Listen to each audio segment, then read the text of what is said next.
నమస్తే, welcome to DTV news. ముందుగా headlines. అమరావతిపై విషం చిమ్ముతున్న జగన్, మాజీ ముఖ్యమంత్రిపై ఫైర్ అయిన ఆర్థిక శాఖ మంత్రి పయ్యవుల కేశవ్.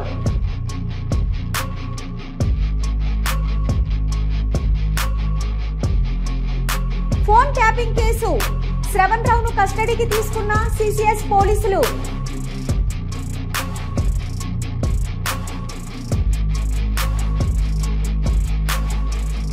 జూబ్లీహిల్స్ లో హైడ్రా కూల్చివేతలు, నాలపై నిర్మించిన నిర్మాణాలను షెడ్లు కూల్చివేసిన అధికారులు.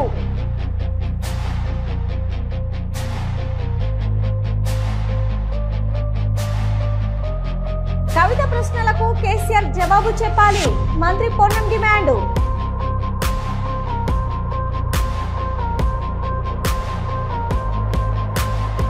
జూలూరు పిఎస్సిఎస్ ధాన్యం కొనుగోలు కేంద్రాన్ని ఆకస్మిక తనిఖీ చేసిన జిల్లా కలెక్టర్ హనుమంతరావు, జాలీ మిషన్ పనిచేయకపోవడంపై ఆగ్రహం.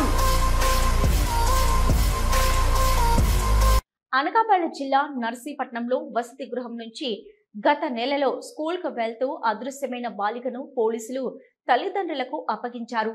డిఎస్పీ శ్రీనివాసరావు మాట్లాడుతూ, ట్రైనింగ్ డిఎస్పీ డాక్టర్ చైతన్య ఆధ్వర్యంలో సిఐ గోవిందరావు చేపట్టిన దర్యాప్తులో బాలిక రాజమండ్రిలో ఉన్నట్లు గుర్తించారు. బాలికకు కౌన్సిలింగ్ ఇచ్చి తల్లిదండ్రులకు అప్పగించామని పేర్కొన్నారు. మీ అందరికీ తెలిసిన విషయమే, చిలుకుర్తి శ్రీవర్షిణి అని చెప్పేసి ఒక 13 సంవత్సరాల అమ్మాయి మన నర్సీపట్నం నుంచి హాస్టల్ నుంచి సోషల్ వెల్ఫేర్ హాస్టల్ నుంచి తురుకబడి స్కూల్కి వెళ్తాను అని చెప్పేసి అమ్మాయి 4 నెల 8వ తేదీన వెళ్ళిందండి. ఈ అమ్మాయి 8th క్లాస్ చదువుతుంది అమ్మాయి. ఈ అమ్మాయి నేటివ్ అయితే యలమంచిలి అమ్మాయిది. వెళ్ళి అక్కడి నుంచి స్కూల్కి వెళ్ళారు. స్కూల్కి వెళ్ళకపోయేసరికి నైట్ వరకు వాళ్ళు వెతికారు, అమ్మాయి రాలేదని చెప్పేసి.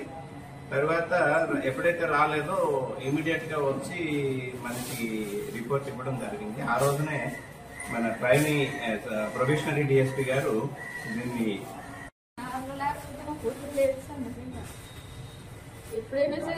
దేనికి చెప్తారమ్మా, దేనికైనా ఎందుకు చెప్తారు? నువ్వు బాగుండాలనే కదా చెప్తారు, నువ్వు మంచిగా ఉండాలనే కదా చెప్తారు, అంతేనా? సార్ ఎప్పుడు ఏ టైంలో ఫోన్ చేసినా లిఫ్ట్ చేసి సమాధానం చెప్పి ఎక్కడికి వెళ్ళినా సరే ఫోటోస్ పెట్టి బాగానే చేశారు. సార్ కాకపోతే నాకు ముందు నా దగ్గరికి రావాలని 45 రోజుల నుంచి తిరుగుతూనే ఉన్నారండి. సార్ మొత్తం తిరుగుతున్నారండి. ఒక రోజు మీ అమ్మ ఎంత బాధపడిందో తెలుసా? నర్సీపట్నం టౌన్ లో డ్రోన్ కెమెరాతో నిఘా ఏర్పాటు చేశారు. సిఐ గోవిందరావు ఆధ్వర్యంలో టౌన్ ఎస్ఐ ఉమామహేశ్వరరావు పలు ప్రాంతాలలో డ్రోన్ ద్వారా విజువల్స్ సేకరించారు. ఈ సందర్భంగా ఆయన మాట్లాడుతూ, టౌన్ పోలీస్ స్టేషన్ పరిధిలో డ్రోన్ కెమెరా ద్వారా తనిఖీ చేస్తున్నామని పేర్కొన్నారు. నేరాల నియంత్రణకు వీటిని వినియోగిస్తున్నట్లు ఎస్ఐ తెలిపారు.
మలాపురం కాపు కళ్యాణ మండపంలో ఏర్పాటు చేసిన జిల్లా మహానాడు కార్యక్రమంలో పాల్గొన్న జిల్లా ఇన్ఛార్జి మంత్రి Atchannaidu, Amalapuram MLA Anandarao, Mummidivaram MLA Datla Subbaraju, Kothapeta MLA Bandaru Satyanandarao, Mandapeta MLA Vegulla Jogeswararao, Reddy Subrahmanyam, Anantakumari, Telugu Desam నాయకులు, కార్యకర్తలు ఉన్నారు.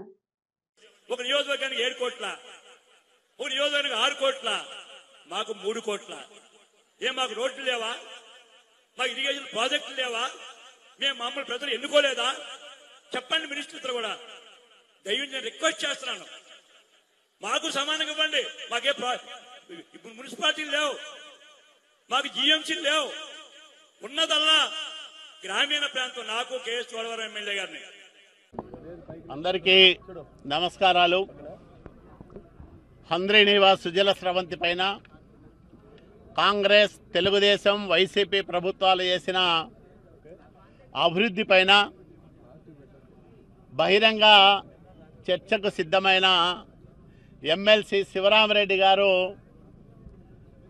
జీడిపల్లి రిజర్వాయర్కు రావడానికి నాకు ట్రాన్స్పోర్ట్ ప్రాబ్లము, వర్షం వస్తుందేమో ఇట్లాంటి కుంటి సాకులు చెప్పి బహిరంగ చర్చకు రాకుండా ఉరవకొండ నుంచినే తుర్రుమనిపించినాడు. ఇది పెద్ద మనిషి లక్షణం కాదు.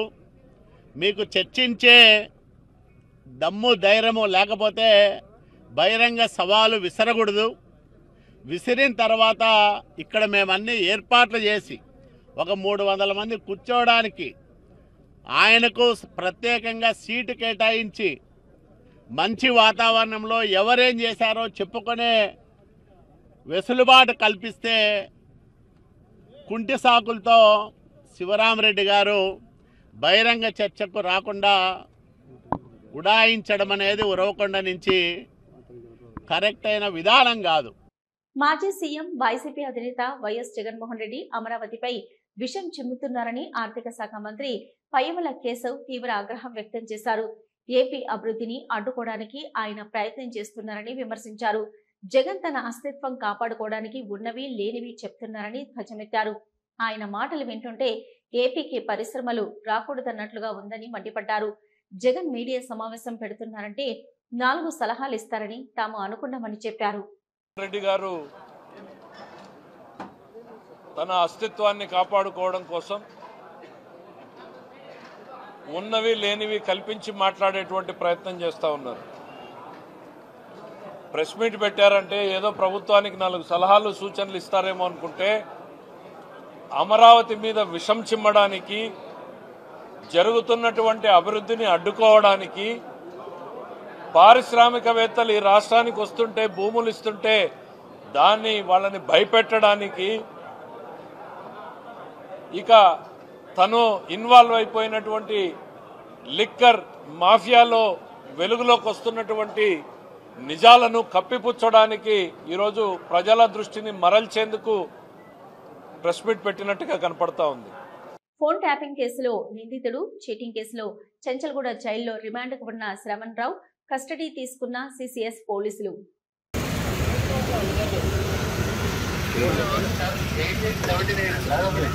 ఇదేనా ఉండని, నువ్వు లైవ్ తీసుకో. ఇక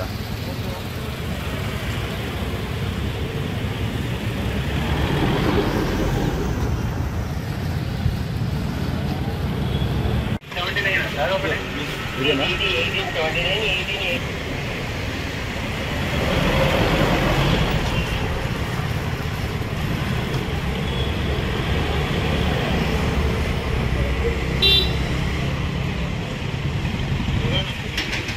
జగిత్యాల రూరల్ మండలం తిప్పన్నపేట గ్రామంలో రైతులు రోడ్డెక్కారు. సకాలంలో ధాన్యం కొనుగోలు చేయకపోవడంతో అకాల వర్షానికి తడుస్తుందని ఆందోళనకు దిగారు. వడ్ల బస్తాలు రోడ్డుకు అడ్డంగా పెట్టి మొలకెత్తిన ధాన్యంతో నిరసన తెలిపారు. ధాన్యం కొనుగోలు చేయాలని రోడ్డుపై బైఠాయించి ధర్నా, రాస్తారోకో చేశారు. ధర్మపురి జగిత్యాల జాతీయ రహదారిపై ట్రాఫిక్ స్తంభించింది. నెల రోజులు గడిచినా ధాన్యం కొనుగోలు చేయట్లేదని ఆందోళనకు దిగారు. అధికారులు హామీ ఇచ్చే వరకు కదలమని భీష్మించు కూర్చున్నారు. పోలీసులు ట్రాఫిక్ ను డైవర్ట్ చేసి రైతులను సముదాయించారు. తూమ్ లక్ష్మణ్ సార్. ఇవి గత వారం క్రితం నుంచి వెళ్ళి ఐక్యాప్ సెంటర్ కట్ట మీద ఉన్న అట్లను ఆపి వడ్లను జోకూరి అన్నా కానీ అధికారులు ఎవరు పట్టించుకోవడం లేదు. అలాగే సాగర్ సార్ ఇది వడ్లు నానిపోయినాయి అన్న బయలు మిల్లుకు మాట్లాడాలంటే మీరు ఎవరిని అడిగి పోసిరు అంటారు సార్.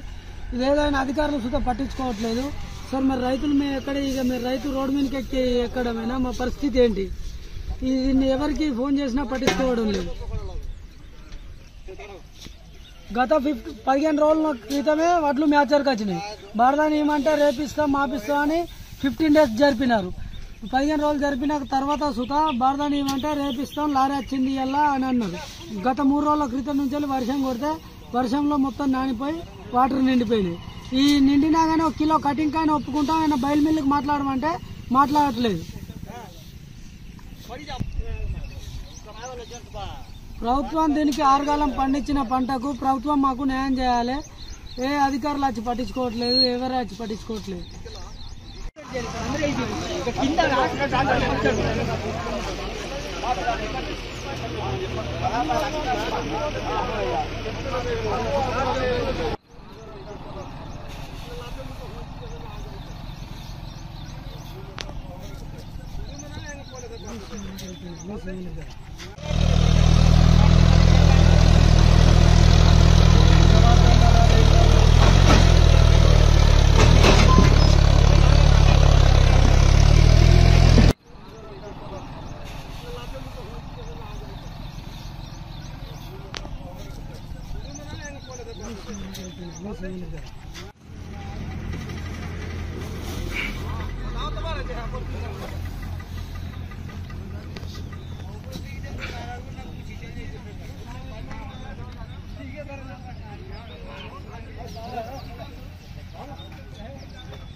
तीन काटा उधर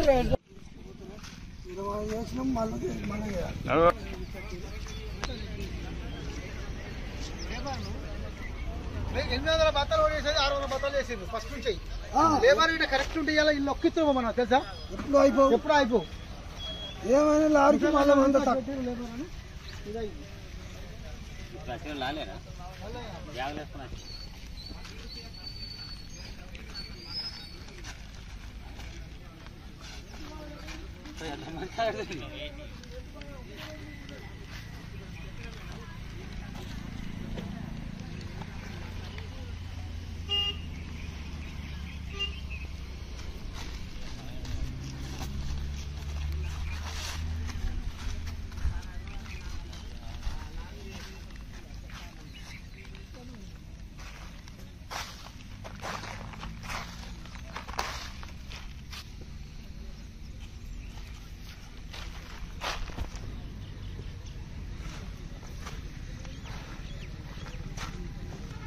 ఇంత పాపం ఆ సార్ జోక్తే ఇంత అన్యాయం అది అంటే వెళ్ళి పెట్టుకోవద్దాం.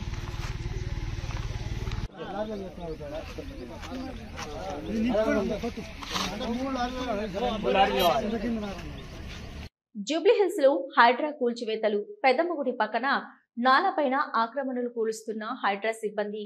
ఉదయం 6 గంటల నుంచి కొనసాగుతున్న కూల్చివేతలు. నాలపై నిర్మించిన నిర్మాణాలను షెడ్లు కూల్చివేస్తున్న అధికారులు. నాలాను ఆక్రమించి నిర్మించినట్లు గుర్తించిన హైడ్రా 500 గజాలకు పైగా స్థలంలో నిర్మాణాలను కూల్చివేస్తున్న హైడ్రా సిబ్బంది.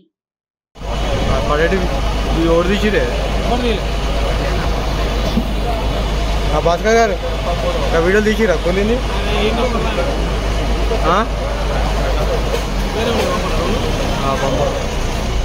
పెడుతురుగా మళ్ళీ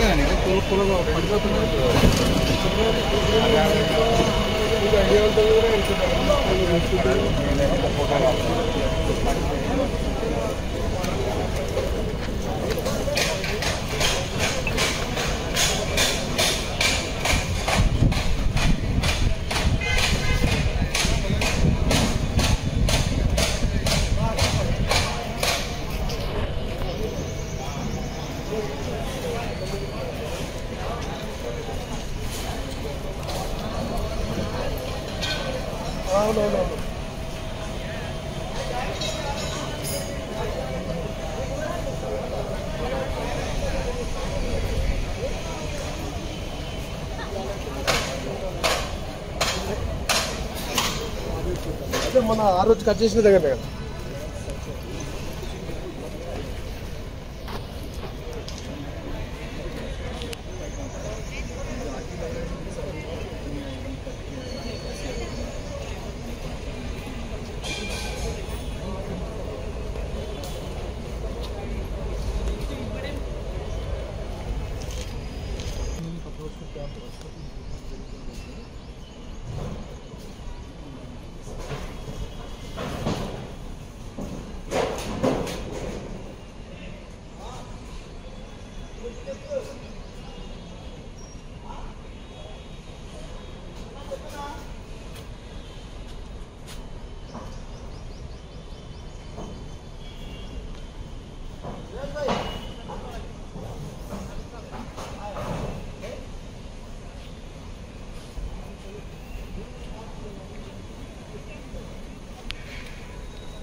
శ్రీకాకుళం జిల్లా పలాసలో తూనికలు కొలతల శాఖ కార్యాలయంలో ఏసీబీ అధికారులు దాడులు నిర్వహించారు. ఈ దాడుల్లో ఇన్స్పెక్టర్ శ్రీధర్ పలువురు వ్యాపారుల నుంచి 1.78 లక్షలు లంచం తీసుకుంటుండగా రెడీ హ్యాండెడ్ గా శ్రీకాకుళం ఏసీబీ డీఎస్పీ రమణమూర్తికి పట్టుబడ్డారు.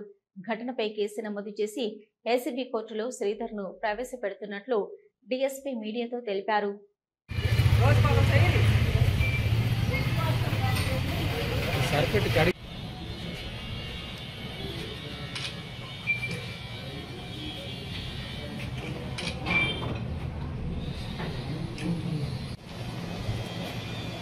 ఫ్యాన్ ఆపేయండి. అదే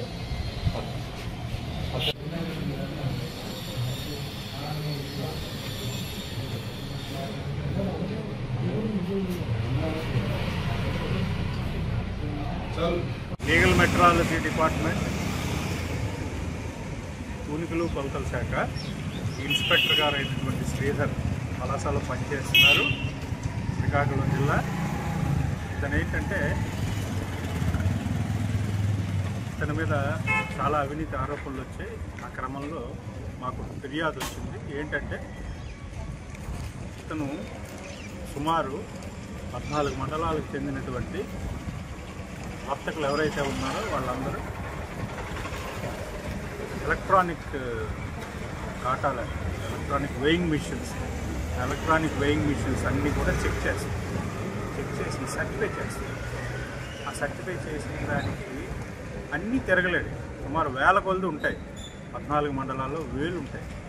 so government authorised licence repairers అని కొంతమందిని నియమిస్తారు.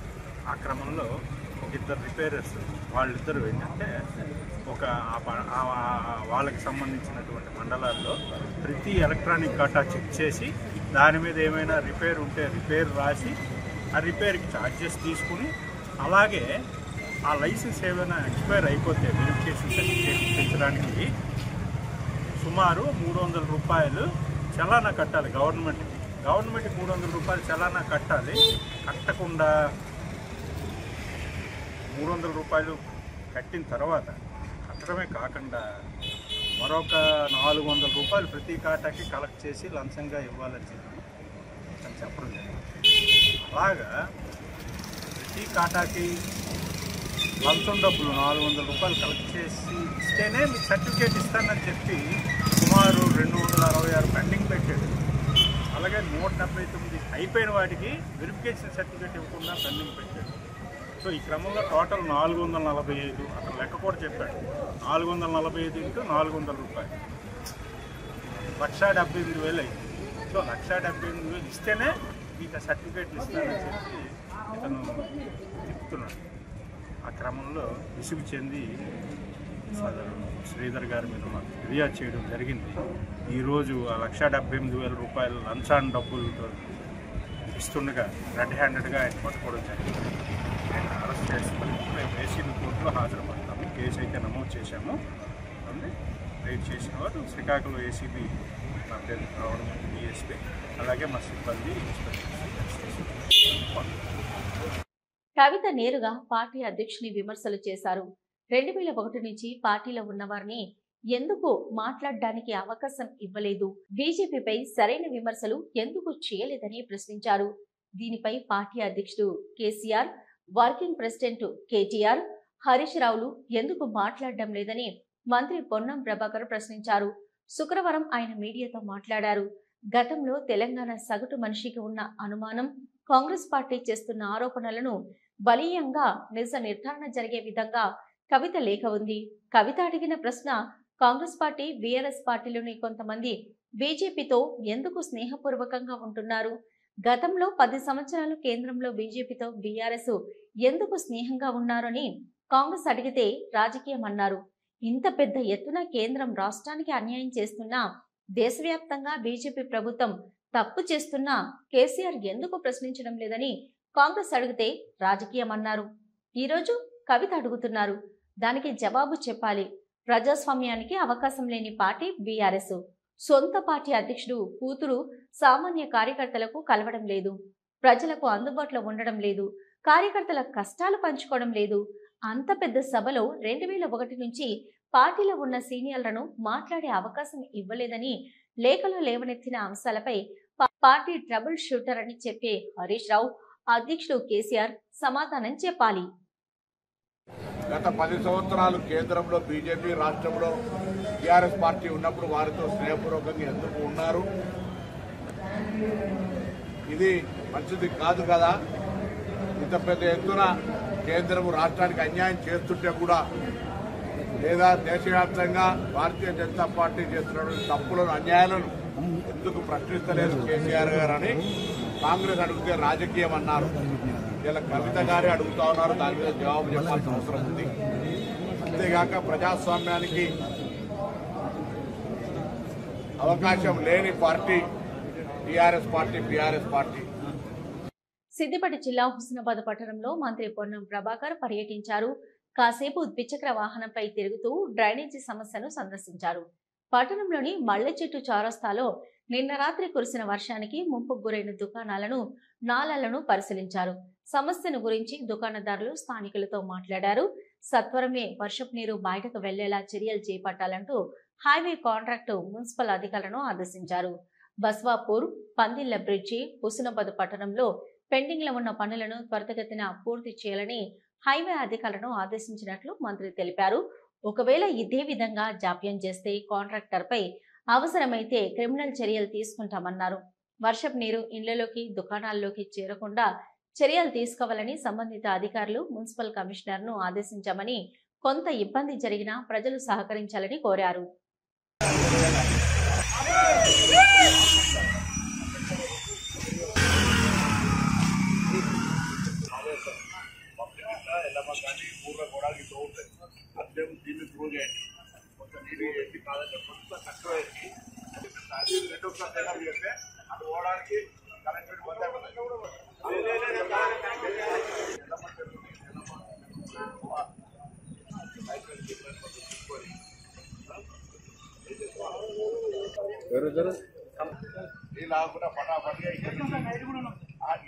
కొత్త కాలువ అది ఎలా జరుగుతుంది, బంద్ అయితే ఈ బంద్ చేస్తే కష్టమైంది. అది కట్టినాక అది బండ్లు శురువైనాక ఈజీగా అవుతారు.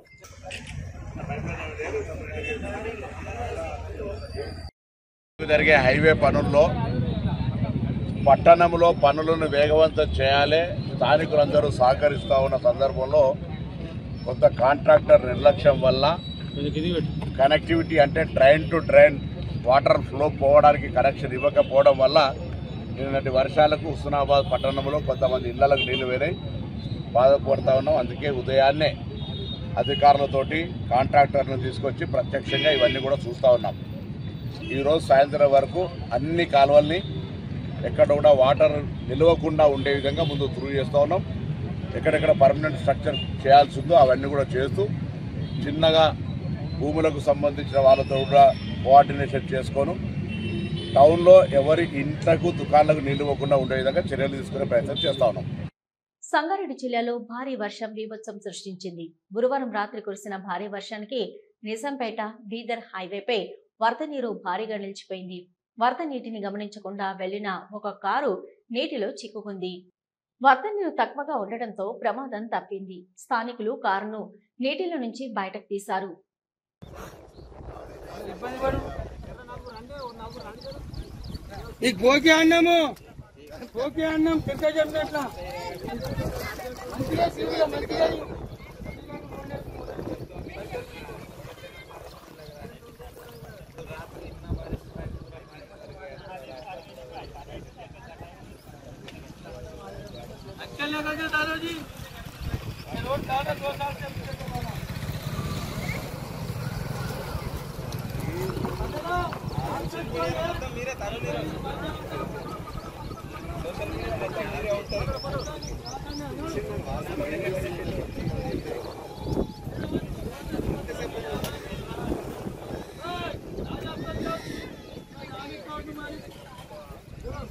యాదాద్రి భువనగిరి జిల్లా పోచంపల్లి మండలం జూలూరు PSCS ధాన్యం కొనుగోలు కేంద్రాన్ని జిల్లా కలెక్టర్ హనుమంతరావు ఆకస్మిక తనిఖీ చేశారు.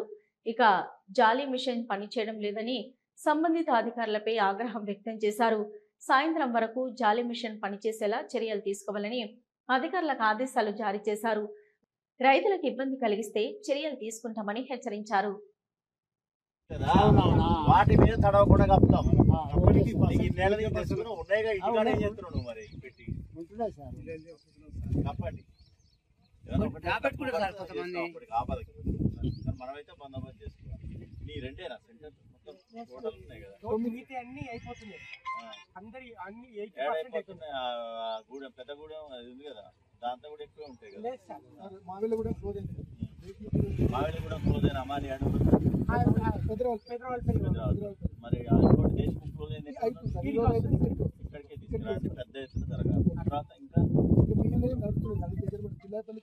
ఇక్కడ పెద్దది జాలీ మిషన్ తెప్పించిన